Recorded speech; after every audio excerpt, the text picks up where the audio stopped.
There was this post that I came across on social media the other day, and it said, instead of looking for what to create what you look for.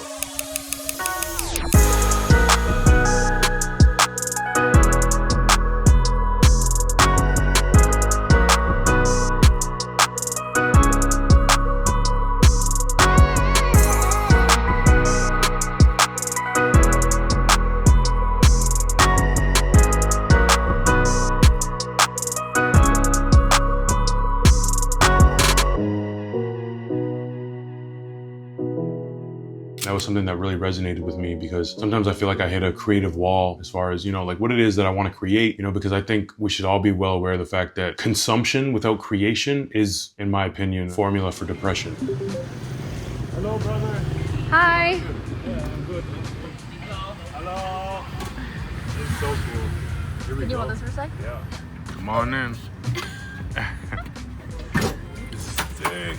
We should always be creating, but sometimes we run into these creative walls where it's like, what do I create? Create what you look for, create what you enjoy, because that's sustainable. That's something that will give you fulfillment, and that's something that you'll be able to do on a long-term basis. So when I ask myself like what it is that I look for in other creators, I think it's just authenticity, like true stories that are inspiring, motivating, and give you something to think about after you've consumed the content. So that's exactly what I'm gonna do. And I'm gonna document as my form of creation. So yeah, man, if you're new here, my name is KT. I've been traveling for the past couple of years, primarily across Southeast Asia, and it's been amazing. I've been exposed to so many different cultures, and it has really expanded my worldview. Now we head to the Monkey Mountain.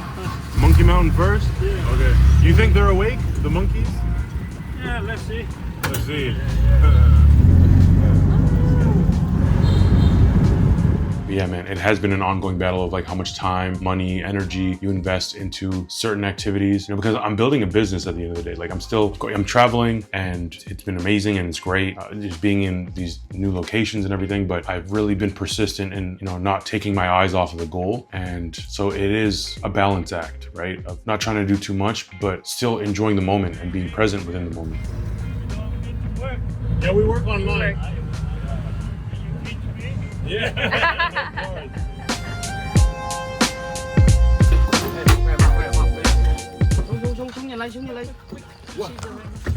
Red monkey. Cue to take the phone.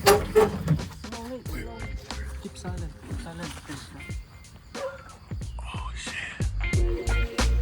Oh shit.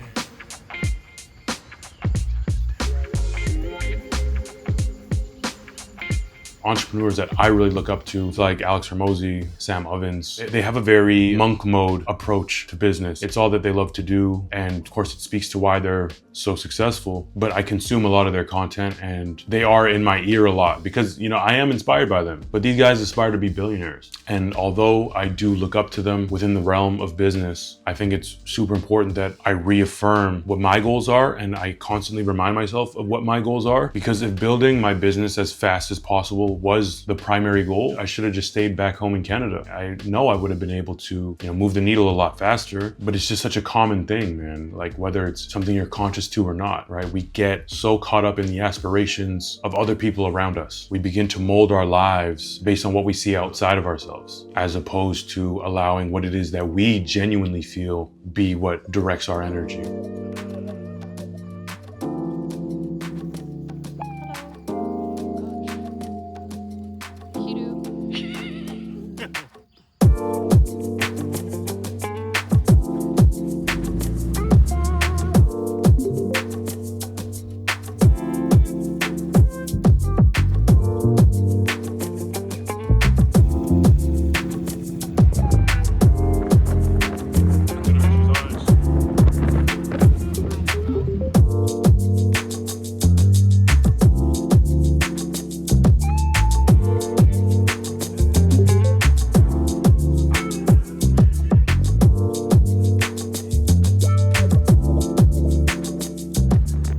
there was this other quote that I read in a book the other day. It was essentially speaking to most of us have the tendency to overthink, and we think our way through life, right? And yes, thinking is necessary and vital as you navigate life, but we should be feeling our way through life. And when we speak on the idea of feeling your way through life, it's essentially being receptive to your own intuition, right? Because our intuition is kind of like nudging us in certain directions, but are you aware of the subliminals? So there was one night, right, where I fell asleep pretty early, and Ellie Jane was just on TikTok, and she came across something out here in Vietnam where she heard about it. It was called the Hazang Loop. She told me about it briefly, but it was extremely brief. Like, I didn't think much of it. And then that same evening, we went over to this beach club, and Ellie Jane goes to the bathroom, and while she's in the bathroom, this one bro like pulls up to me, and he just like introduces himself, and it's just small talk, like, yo, like, where you from? How long you here? Blah, blah, blah, right? And then he starts telling me about this Hazang Loop. Right, he is this one bro from London. He's like, yo, like, you have to do it, bro. Like, you have to do it. And I'm like, really? That's interesting. Like, he was very like persistent in like telling me, like, bro, you have to do it. You have to do it. Let me just like tell Ellie Jane about it. I told her about it. She's like, yo, that's what I was telling you about. I'm like, damn, like, yo, like, what are the chances? Like, it found its way into your algorithm. This one bro pulls up to me and tells me all about it. So yeah, we're currently staying in central Vietnam, but this loop is like all the way up north Vietnam, approaching the Chinese border. I'm like, all right, let's just go with the flow and see what happens.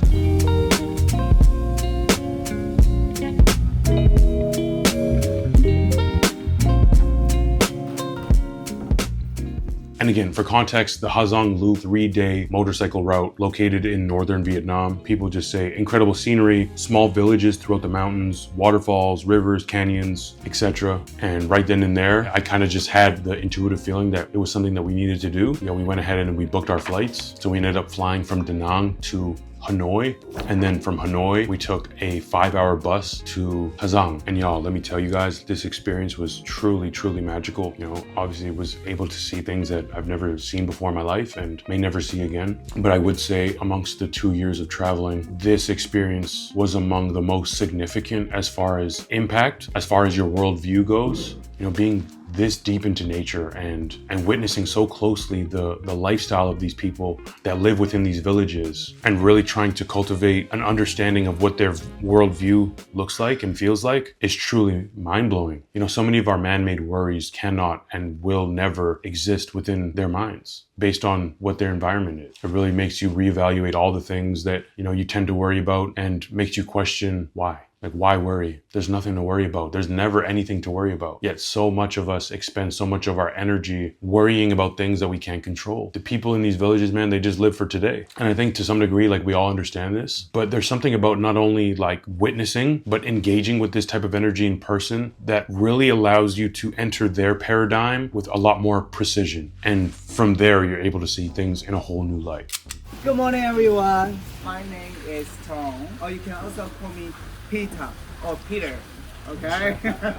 Now we are in Odyssey, okay? So we're gonna go this way to Zuzao for the first day. We're gonna get here in our first day.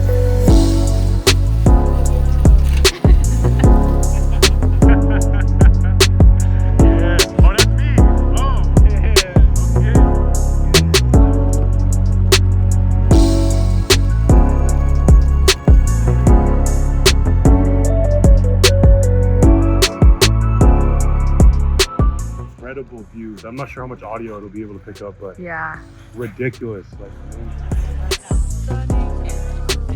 And bro, it's really interesting, man, because I feel like, since I've been traveling, like every island or city or country that I've been to, there's been like this ongoing pattern of like a consistent theme during my time in all of these different places, which has been fascinating. Just being able to, be introspective in all these different places and reflect on like certain things in certain places where you just begin to, again, learn a lot more about yourself and the world. And bro, like since being in Vietnam, I feel like that's been one of the core themes is, remaining as present as possible within the current moment and remind myself of, what these experiences are doing for me as opposed to anticipating the next moment all the time. I've caught myself more than a few times where maybe I'm partaking in some type of activity, but my mind begins to anticipate the next moment and think about, what it is that I need to do next, what's on my to-do list, all these like little things that have kind of taken me away from the present moment. And it is something that I've consciously been working on now,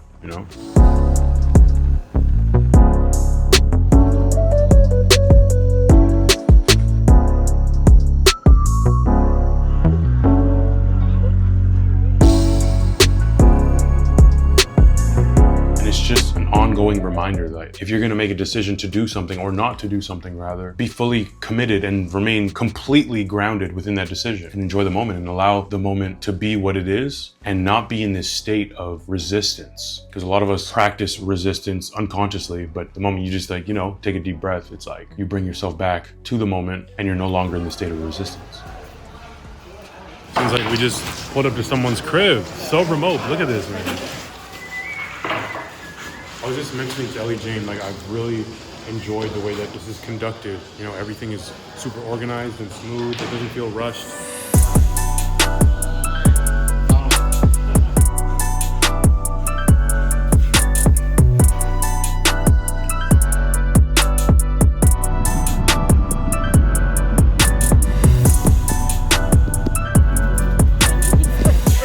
I'm telling you, like, yo, it's actually brutal. It's hard on your body. And you're a small ass person. Think about these bros and myself. Yeah, it looks like we just made a quick stop to maintain one of the bikes or something.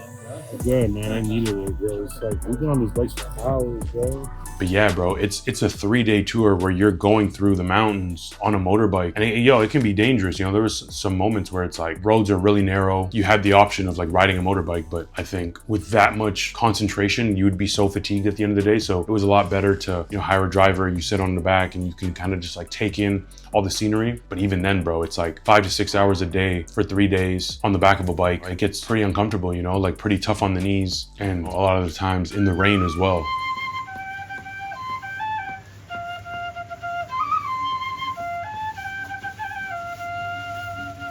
Yeah!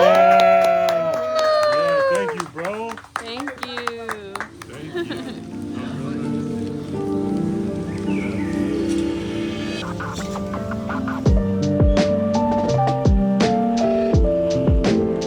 So this is gonna be our spot for the night. Crazy, bro.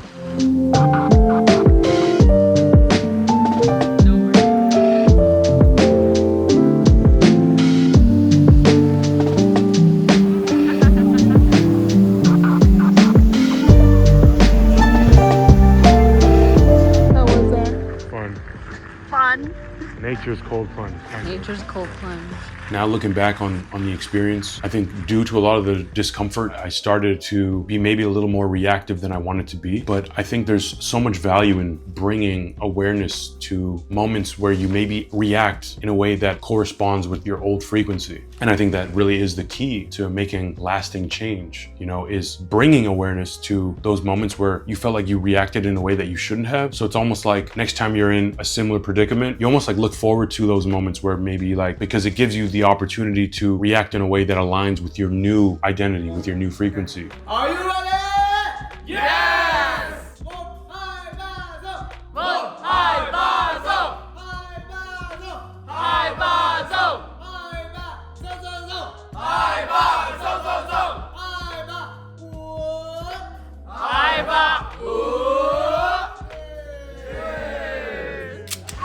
Crazy day we had yesterday, and we're back at it again today. I think we're gonna be on the road a lot longer than we were yesterday. But bro, I'm just vibing, man. Check this. They don't got too much going on at the gym, but I just been like doing some push-ups on these little weights right here. Just waiting for everyone else to get ready, and then yeah, man, we're gonna hit the road again, bro. It's been tough on the knees though. When you're like on the bike for as long as we've been, 6-7 hours on the bike, of course we have like periodic stops in between, but still like it's tough on the knees, especially when you're going up and downhill. There's a lot of like pressure that you have to put on your knees to maintain your balance. So I'm just grateful to be able to have time in between like this to reflect, especially when you're like in the heart of nature like this, like you're really like in the midst of it. I don't know, man, you just think differently, especially when you like make the effort to have the time and space to think about different things. So We just put up to the Saturday market, bro. Oh, my bad.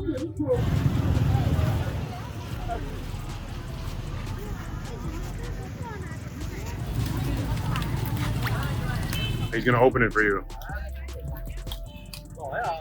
Yeah, well, there's a bee right there. It's gone. Yo, the bee was literally like here, and then it left, and your face was like, oh, what is that? Is that lunch? Chaos on the bridge.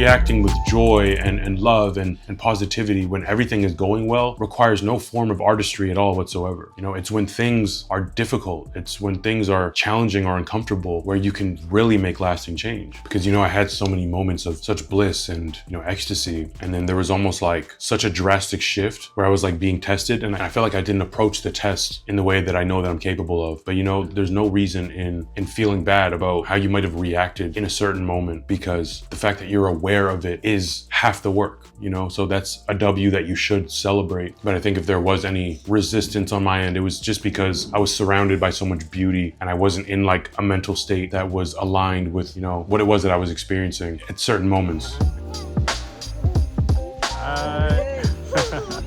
Bye! Whoa, this kid's run. And the adventure continues.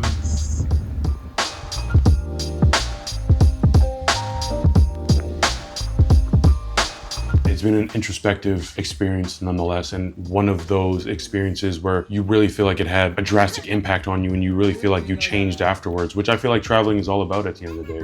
And going on these mini adventures, I always feel like there's so much focus and attention that's put on the fun that comes with traveling, and of course it's fun, but I think the most invaluable thing about exposing yourself to new energies and new cultures is being able to enter new paradigms, being able to see the world in a completely different way that goes beyond your imagination. And you change as a result. How do you measure that value? You know what I mean? Because internally, you're not the same anymore. And it has brought me back to this point of view that I was touching on earlier in the video, as far as building a business while traveling and not getting too comfortable, but also allowing myself to experience all these different things and take them in as fully as possible by being committed to being as present as possible, by not anticipating the next moment. We all have such a habit of, you know, thinking about what's next, you know? But to fully immerse yourself in an experience requires a lot of discipline, a lot of dedication, and the ability to let go and to trust that everything is unfolding right before your very eyes in the way that it's supposed to, and you don't need to resist.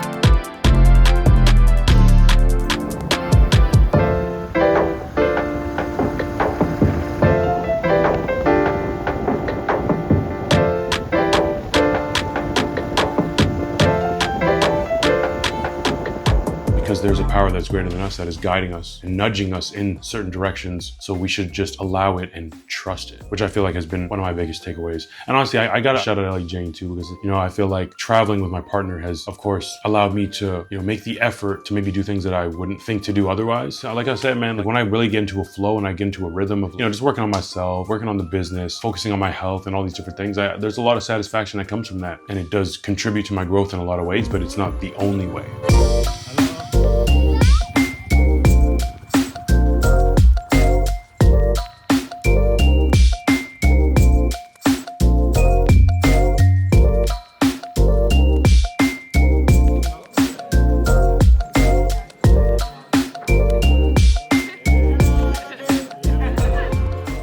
This was a transformative experience. So I really do hope that you find the time and make the effort to expose yourself to something that may be unfamiliar to you, you know, because in doing so, you start to see some really exciting shifts within yourself, and it's very gratifying. It really is.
man, I really appreciate y'all for watching. We're still gonna be traveling throughout the rest of this year. Be sure to tap in with the rest of the journey because there's still so much to see. There's still so much to unfold. And, you know, I know we're super stoked about it because there's something about the unknown that has become truly exciting to me, as opposed to my old worldview where the unknown was daunting and intimidating. But now I've just learned to really embrace it and to love it. So make sure y'all tap in, man. Sending you so much love, so much positive energy. I will catch y'all in the next video, man. It is KT.